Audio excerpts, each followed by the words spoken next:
ಒಂದೇನ್ ಮಾಡಿದ್ರು ವಿಶೇಷತಮ ಸಂಪತ್ತನ್ನ ಯಾಕಂದ್ರೆ ಈ ದೇಶ ನ್ಯಾಚುರಲ್ ನಾಡು, ಈ ದೇಶ ಮುನಿಗಳ ನಾಡು, ಈ ದೇಶ ಸತ್ಪುರುಷರ ನಾಡು, ಈ ದೇಶ ಸಜ್ಜನರ ನಾಡು, ದೇಶ ಈ ಮಣ್ಣಿನ ನೆಲ. ಹಾಗಾಗಿ ಭೌತಿಕ ಸಂಪತ್ತನ್ನ ದೋಚಿಕೊಂಡವರು ಮತ್ತಷ್ಟು ಭೌತಿಕ ಸಂಪತ್ತನ್ನ ಗಳಿಸಿ ಸೃಷ್ಟಿ ಮಾಡುವುದರಲ್ಲಿ ಈ ಭಾರತಕ್ಕೆ ಸಾಕ್ಷಿಕ ಜೀವನಕ್ಕೆ ತಂದು ಒಬ್ಬ ಮಹರ್ಷಿಯಾಗಿ ಪರಿವರ್ತನೆ ಮಾಡುವುದಕ್ಕೆ ಕೀರ್ತಿ ಭಗವತ್ಪಾದರಿದ್ದಾರೆ. ಇವತ್ತು ಅಗತ್ಯ ಮಹರ್ಷಿಯನ್ನ ಕೇಳಿದ್ವಿ, ಅಗತ್ಯ ಪ್ರವರ್ತನೆ ಕೇಳಿದ್ವಿ. ಅಗತ್ಯ ಅಡಿಯಲ್ಲಿ ಬಂದು ಉಪದೇಶ ಮಾಡಬೇಕು, ಜ್ಞಾನವನ್ನು ಬಿಡು ಸಿದ್ಧಾಂತ ಸಾಮಾನ್ಯ ಅಗಸ್ತ್ಯ ಮಹರ್ಷಿ ವಾಚನ ಹುಟ್ಟತಕ್ಕಂಥದ್ದು. ಅವರು ವೀರಭದ್ರ ಹುಟ್ಟಿದ್ದೇ ವಿಶೇಷ. ಅವನು ದುಷ್ಟರನ್ನು ಶಿಕ್ಷೆ ಕೊಡ್ಲಿಕ್ಕೆ, ಶಿಕ್ಷೆ ಮಾಡಲಿಕ್ಕೆ, ಅದನ್ನು ನಾಶ ಮಾಡಲಿಕ್ಕೆ ಹುಟ್ಟಿದ. ಹಾಗೆ ಶಿಷ್ಟರನ್ನ ರಕ್ಷಿಸಲಿಕ್ಕೆ ಬಂದ. ಹಾಗೆ ಅವನು ವಿಚಾರ ಮಾಡಿ, ವೀರಭದ್ರನಿಗೆ ತಾಯಿ ಇಲ್ಲ, ವೀರಭದ್ರನಿಗೆ ತಾಯಿ ಇಲ್ಲ, ಅಪ್ಪನ ಮಗ. ಆದರೆ ಅಪ್ಪ ಅವರ ಜೀವನದಲ್ಲಿ ಮಾಡಿರ್ತಕ್ಕಂಥ ಕರ್ತವ್ಯಗಳು ಮತ್ತು ಸಾಧನೆಗಳು ಅಷ್ಟೇ ಸತ್ಯ ಅಂತ ನಾನು ಹೇಳಕ್ಕೆ ಇಷ್ಟಪಡ್ತೀನಿ. ಹಾಗಾಗಿ ಪೂಜ್ಯರು ನಮಗೆ ಸದಾ ರಕ್ಷಣೆ ಕೊಡ್ತಕ್ಕಂಥ ಸದ್ಬುದ್ಧಿ ಮತ್ತು ಮಾತೃಹೃದಯ ಉಳ್ಳವರು ಅಂತ ನಾನು ಭಾವಿಸಿಕೊಂಡಿದ್ದೀನಿ. ಅಂತ ಅನಂತ ಪೂಜ್ಯರಿಗೆ ಅನಂತ ಪ್ರಣಾಮಗಳನ್ನು ಸಲ್ಲಿಸಿ ಎರಡು ಮಾತು ವಿರಾಮ ಕೊಡ್ತೀನಿ. ಶಿವಂಬಿಗೆ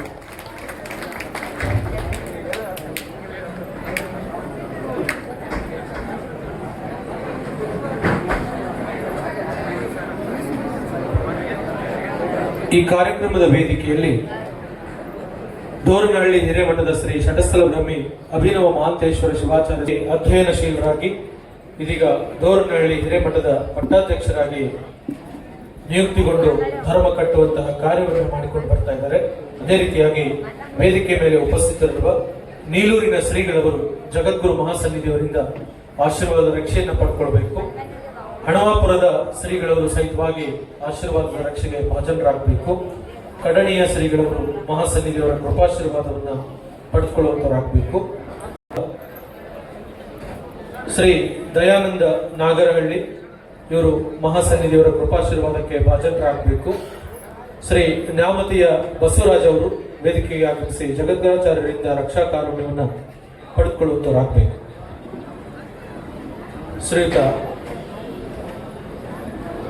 ಅಣ್ಣಯ್ಯ ಹಿರೇಮಠ್ ಇವರು ಕೂಡ ಆಶೀರ್ವಾದ ರಕ್ಷೆಗೆ ಪಾತ್ರರಾಗಬೇಕು. ಇದೀಗ ಕಾರ್ಯಕ್ರಮದ ವೇದಿಕೆ ಮೇಲೆ ಉಪಸ್ಥಿತರಿರುವ ಎಮ್ಮಿಗನೂರಿನ ಹಂಪಿ ಸಾವಿರ ದೇವರ ಮಠದ ಶ್ರೀ ಷಟಸ್ಥಲ ಬ್ರಹ್ಮಿ ವಾಮದೇವ ಮಹಾಂತ ಶಿವಾಚಾರ್ಯ ಸ್ವಾಮಿಗಳವರು ನುಡಿ ಪುಷ್ಪವನ್ನು ಜಗದ್ಗುರು ಮಹಾಸನ್ನಿಧಿಯವರ ಸಾನ್ನಿಧ್ಯಕ್ಕೆ ಸಮರ್ಪಣೆಗೊಳಿಸ್ತಾ ಇದ್ದಾರೆ.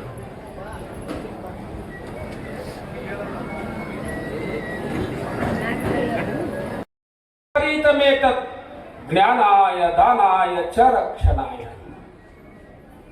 ದುಷ್ಟರ ಹತ್ರ ವಿದ್ಯೆ ಇದ್ರೆ ವಾದ ಮಾಡ್ತಾರೆ, ಶಕ್ತಿ ಇದ್ರೆ ಹಿಂಸೆ ಮಾಡ್ತಾರೆ. ವಿದ್ಯಾ ವಿವಾದಾಯ ಧನಮ್ಮದಾಯ, ಹಣ ಇದ್ರೆ ದುರಂಕಾರದಿಂದ ಬೆರೀತಾರೆ. ಕಲಶ ಸಾಧುರು ವಿಪರೀತ ಮೇತ. ಅದೇ ಸಾಧುಗಳ ಹತ್ರ ವಿದ್ಯೆ ಇದ್ರೆ ಬೋಧನೆ ಮಾಡ್ತಾರೆ, ಸಾಧುಗಳ ಹತ್ರ ಶಕ್ತಿ ಇದ್ರೆ ರಕ್ಷಣೆ ಮಾಡ್ತಾರೆ. ದಾನ ಸಂಪತ್ತಿದ್ರೆ ದಾನ ಮಾಡ್ತಾರೆ, ಜ್ಞಾನ ಇದ್ರೆ ಬೋಧನೆ ಮಾಡ್ತಾರೆ, ಶಕ್ತಿ ಇದ್ರೆ ಮೇಲೆತ್ತುತ್ತಾರೆ. ಅದಕ್ಕೆ ನಮಗೆ ಯಾವ ಶಿಕ್ಷಣ ಬೇಕು ಅಂದ್ರೆ ಆಧ್ಯಾತ್ಮದ ಶಿಕ್ಷಣ ಬೇಕು. ಧರ್ಮ ಅಂದ್ರೆ ಏನು? ನಾವು ಹಚ್ಚಿಕೊಳ್ಳುವ ಬಣ್ಣಗಳಿಂದ ಧರ್ಮವಂತರಾಗಕ್ಕಾಗಂಗಿಲ್ಲ. ಇವತ್ತು ಗಡ್ಡ ಬಿಟ್ಟವರಿದ್ದಾರೆ, ಜುಟ್ಟ ಬಿಟ್ಟವರಿದ್ದಾರೆ, ಶನಿವಾರದವರಿದ್ದಾರೆ, ಶಿವದಾರದವರಿದ್ದಾರೆ, ಭಸ್ಮದವರಿದ್ದಾರೆ, ಭಂಡಾರದವರಿದ್ದಾರೆ, ಗಂಧದವರಿದ್ದಾರೆ. 700 ಕೋಟಿ ಜನಸಂಖ್ಯೆಯಲ್ಲಿ ಧರ್ಮ ಅಂತ ತಿಳ್ಕೊಂಡವರು ಜನಸಂಖ್ಯೆ ಎಷ್ಟು ಬಂದಿದ್ದಾರೆ? ಹೌದಾ? ಒಂದು ಮರ ತಾನು ಬಿಸಿಲಲ್ಲಿ ನಿಂತು ಬಂದವರಿಗೆ ನೆರಳು ಕೊಟ್ಟು ಹಣ್ಣು ಕೊಡುವಂತ ಗುಣ ಆ ಮರದ ಗುಣ ಮಂದಿರದೊಳಗಿದ್ದವರಿಗಿಲ್ಲ. ಆ ಮರದ ಗುಣ ಮಸೀದಿಯೊಳಗೆ ಐತ. ಮರದಲ್ಲಿ ಕಾಗಿ ಬರಲಿ, ಮರದಲ್ಲಿ ಕೋಗಿಲೆ ಬರಲಿ, ಮರದಲ್ಲಿ ಹತ್ತು ಬರಲಿ, ಮರದಲ್ಲಿ ನಾಯಿ ಬರಲಿ, ಮರದಲ್ಲಿ ಮನುಷ್ಯ ಬರಲಿ, ಅಡಿಯಲ್ಲಿ ಅದು ಎಲ್ಲರಿಗೆ ನೆರಳು ಕೊಡ್ತದೆ, ಎಲ್ಲರಿಗೆ ಹಣ್ಣು ಕೊಡ್ತದೆ. ಯಾವುದನ್ನು ವ್ಯತ್ಯಾಸ ಮಾಡದೆ ಮರ ಹೇಗೆ ಎಲ್ಲರನ್ನ ಸಲುತ್ತದೋ ಆ ಗುಣವನ್ನು ಹೊಂದಿರತಕ್ಕಂಥ ಒಂದು ಪೀಠ ಯಾವುದು ಅಂದ್ರೆ ಅದು ರಂಭಾಪುರಿ ಮಹಾಪೀಠ. ವೀರಶೈವರ ವಿದ್ಯೆ ಯಾವುದಪ್ಪ? ನಾವು ಸೌಂದರ್ಯದ ವಿದ್ಯೆಯನ್ನು ಹೇಳಿಕೊಟ್ಟವರಲ್ಲ. ನಮ್ಮ ಧರ್ಮ ಯಾವುದು? ಉಳ್ಳವರ ಪರವಲ್ಲ ವೀರಶೈವ ಧರ್ಮ, ಉರುಳುವವರ ಪರವಲ್ಲ ವೀರಶೈವ ಧರ್ಮ, ಕೆರಳುವವರ ಪರವಲ್ಲ ವೀರಶೈವ ಧರ್ಮ, ಅರಳುವವರ ಸತ್ಯದ ಕಡೆ ಮರಳುವವರ ಧರ್ಮ ವೀರಶೈವ ಧರ್ಮ ಶಾಸನಾಧೀಶ. ನಾವು ಕೆರಳಂಗಿಲ್ಲ, ನಾವು ಉರಳಂಗಿಲ್ಲ, ನಾವು ಮರಳಂಗಿಲ್ಲ, ನಾವು ಅರಳುವಂತ ಧರ್ಮವನ್ನ, ಮುಕ್ಕಾಗುವ ಧರ್ಮ ಮುಪ್ಪಾಗುವ ಧರ್ಮವನ್ನು ಜಗದ್ಗುರು ರೇಣುಕರು ಕೊಟ್ಟಿಲ್ಲ. ಮುಕ್ತಾಗುವ ಭವಬಂಧನದಿಂದ ಮುಕ್ತನಾಗುವ ಧರ್ಮವನ್ನು ಕೊಟ್ಟವ್ರು ಯಾರು ಅಂದ್ರೆ ಜಗದ್ಗುರು ರೇಣುಕರು. ನಿಮ್ಮೂರಾಗ ಹಳ್ಳಿ ಇರ್ತದೆ, ಹೊಸ ನೀರು ಹೋಗ್ತವೆ, ಹಳಿ ನೀರು, ಹೊಸ ನೀರು ಬರ್ತವೆ, ಹಳೆ ನೀರು ಹೋಗ್ತವೆ. ಹಳ ಬದಲಿ ಆಗ್ತದ? ಹಳೆ ನೀರು ಹೋಗುತ್ತಿದೆ, ಹೊಸ ನೀರು ಬರುತ್ತಿದೆ, ಹಳ್ಳ ಮಾತ್ರ ಮೊದಲಿನಿದೆ ಅಯ್ಯ. ಹಣ್ಣೆಲೆ ಉದುರುತ್ತಿದೆ, ಹಸಿರೆಲೆ ಚಿಗುರುತ್ತಿದೆ, ಮರ ಮಾತ್ರ ಮೊದಲಿನಿದೆ ಅಯ್ಯ. ಗಿಡದಾಗ ಹಣ್ಣ ಒಣಗಿ ಉದುರ್ತವೆ ಮತ್ತು ಸಿಗುತ್ತವೆ, ಮರ ಏನಾದ್ರೆ ಬದಲಿ ಆಗ್ತದ? ಹಳೆ ನೀರು ಹೋಗ್ತವೆ, ಹೊಸ ನೀರು ಬರ್ತವೆ, ಅದು ಹಳ್ಳ ಬದಲಿ ಆಗ್ತದೆ. ಪಂಚಪೀಠಗಳು ಅಂದರೆ ಹಳ್ಳಿದ್ದಂಗ, ಅನೇಕ ಮತಪಂಥಗಳು ಅಂದ್ರೆ ಹಳೆ ನೀರು ಹೊಸ ನೀರು ಬರ್ತವೆ ಹೋಗ್ತವೆ. ಪಂಚಪೀಠ ಎಂದೂ ಬದಲಾಗಲಿಲ್ಲ. ಅದು ಯಾವುದೇ ಕಾಲದಲ್ಲಿ ಮುಂದೆ ಭವಿಷ್ಯದಲ್ಲಿ ಕೂಡ ಪಂಚಪೀಠ ಪರಂಪರೆಯ ಒಂದು ಶಕ್ತಿ ಇದೆ ಅಂದ್ರೆ ಕಾರಣ ಏನು ಅಂದ್ರೆ ಇಲ್ಲಿ ಯಾವ ವಿದ್ಯೆಯನ್ನು ಕಲಿಸಿದ್ದಾರೆ ಅಂದ್ರೆ ಜೀವ ಶಿವನಾಗುವ ವಿದ್ಯೆಯನ್ನು ಕಲಿಸಿದ್ದಾರೆ.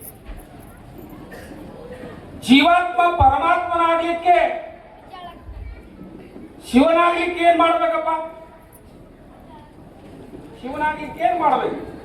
ನಾನೊಂದು ವಚನ ಬರೆದಿದ್ದೀನಿ, ಜಿಮ್ಮಿಗೆ ಹೋಗಿ ಸ್ವಿಮ್ಮಿಗೆ ಹೋಗಿ ಬ್ರಹ್ಮನಾಗಬಹುದೇನು? ಜಿಮ್ಮಿಗೆ ಹೋಗಿ 6 ಪ್ಯಾಕ್ ಮಾಡ್ಕೋಬಹುದು, ಜಿಮ್ಮು ಮತ್ತೆ ಸ್ವಿಮ್ಮು, ಸ್ನಾನ ಈಜಾಡಕ್ ಹೋಗಿ ಬ್ರಹ್ಮನಾಗಬಹುದೇನು? ಹಮ್ಮು ಬಿಡಬೇಕಯ್ಯ ಬ್ರಹ್ಮನಾಗಬೇಕಾದರೆ ಸುಮ್ಮನಾಗಬೇಕಯ್ಯ ಶಾಸನಾಧೀಶ. ನೀವು ಜಿಮ್ಮಿಗೆ ಹೋಗ